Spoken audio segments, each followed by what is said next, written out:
জাহান্নাম যে কত ভয়ঙ্কর একটা জায়গা, জাহান্নাম যে কত ভয়ঙ্কর জায়গা, আপনাকে কিভাবে বোঝালে আপনি বুঝবেন, কিভাবে বুঝাইলে আপনি বুঝবেন যে জাহান্নাম কতটা ভয়ঙ্কর।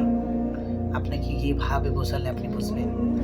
জাহান্নামের ভিতরে যখন জাহান্নামীরা পানি পানি বলে চিৎকার করতে থাকবে, তখন তাদেরকে জাহান্নামের ভিতর থেকে ফুটন্ত গরম পানি এনে দেওয়া হবে। তারা পিপাসার কারণে এই পানিগুলো খেতে থাকবে, কিন্তু তাদের গলা দিয়ে পানি নামবে না। যখন কোনো জাহান্নামী খোদা খোদা বলে চিৎকার করতে থাকবে, তখন তাকে জাহান্নামের তলদেশ থেকে একটা জাক্ষুম নামক খাবার এনে দেওয়া হবে। জাক্ষুম নামক একটা ফল এনে দেওয়া হবে, যে ফলটা কাঁটাযুক্ত ফল। সেই ক্ষুধার কারণে সেই ফলটা খেতে থাকবে, কিন্তু দুর্ভাগ্য, সেই ফল খাওয়া মাত্রই তার পেটের ভিতরে যা কিছু রয়েছে সব কিছু তার পায়খানার রাস্তা দিয়ে বের হয়ে যাবে। কত ভয়ঙ্কর কথা।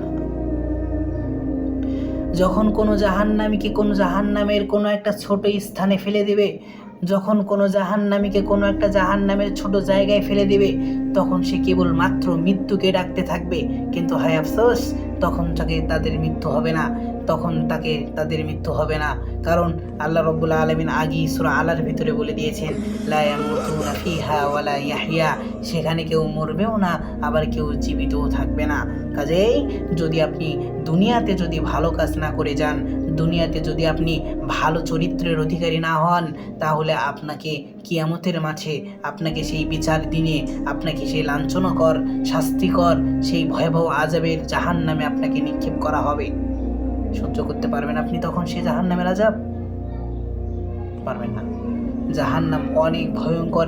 এই পৃথিবীতে এমন কোনো মানুষ নাই, এই পৃথিবীর এমন কোনো মানুষের ভিতরে জ্ঞান দেওয়া হয় নাই, এমন কোনো মানুষের ব্রেনের ভিতরে এমন বুদ্ধি দেওয়া হয় নাই যে জাহান্নাম নিয়ে একটু চিন্তা করবে, যে জাহান্নামটা কত ভয়ঙ্কর।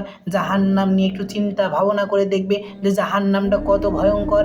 এই পৃথিবীতে এমন কোনো মানুষের জ্ঞানের ভিতরে দেওয়া হয় নাই, এমন কোনো মানুষ কল্পনা করতে পারবে না যে জান্নাতটা আল্লাহ তাআলা কত সুন্দর করে বানাইছেন, এই জান্নাতটা আল্লাহ তাআলা কত সুন্দর করে বানিয়ে রাখছেন, এমন কোনো মানুষ বলতে পারবে না।